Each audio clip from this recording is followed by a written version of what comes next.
Gina and I had been close friends and amicable rivals since we were at primary school together in Papatoetoe.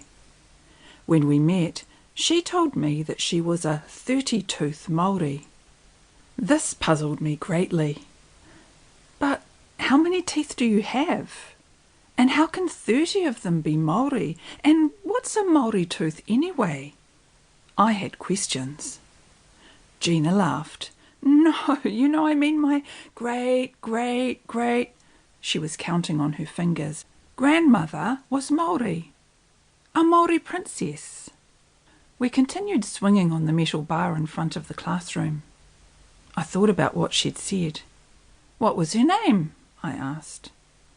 I don't know, said Gina, but my mum's Vietnamese and speaks French. That was the first time I encountered the very colonial concept of blood quantum. Gina had of course meant 32nd, not 30-tooth, and yet it was somehow the same. Counting fractions or degrees of blood, or teeth for that matter, of a person to determine their race seemed absurd, even to the 8-year-old me. In the quest to preserve the purity of European blood, whatever that meant, or in the aim to breed out the native or exterminate a race like the stolen generations in Australia, colonisers were obsessed with the number of non-white ancestors a person had.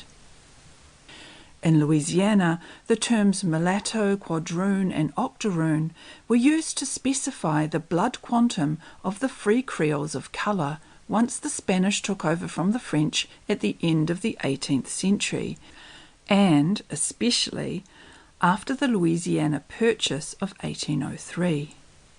Of course, when the Jim Crow laws came into effect in the late 1870s, anyone with one drop of African blood was subject to marginalisation, segregation from the white population, and deprivation of many freedoms. Post-abolition, the formerly enslaved in the American South remained, to a great extent, under the control of their former masters. The Jim Crow laws stemmed from the Black Codes, state laws that had appeared in the South straight after emancipation to control the movement and labour of the newly free. The local laws effectively held the black population in indentured servitude and ensured that they would not usurp the white man's social and economic position. They couldn't let their boys become uppity. The Ku Klux Klan, white Christian men in hoods and robes, whose membership included everyone, from politicians to shopkeepers to lawyers to low-level thugs, emerged to terrorise, torture and lynch anyone who was categorised as black. They were the enforcers, as were the police and the court system, dominated by former Confederate soldiers who saw to it that blacks were unfairly treated before the law. Power and control were the reserve of the white man, and the one-drop rule forced many people to deny or hide their African or Indigenous American ancestors, to pass as white in order to survive.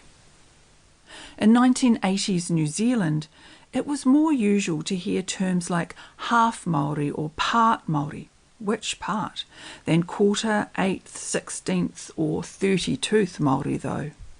Blood quantum was part of the discourse, but not quite to the extent that it was in the United States. Settler colonialism, however, always dictated the focus on the Indigenous other in order to discriminate and shun from white society. Half white, part white? No, these were not in common parlance. This is in complete contrast to Te Ao Māori, where whakapapa is at the core of Māori epistemology. Whakapapa traces relationships linking all things and all people. All people and all things have their whakapapa, their genealogy. An individual carries their ancestors inside them. And so a person with a Māori ancestor is Māori. No halves, no quarters, no eighths, simply Māori.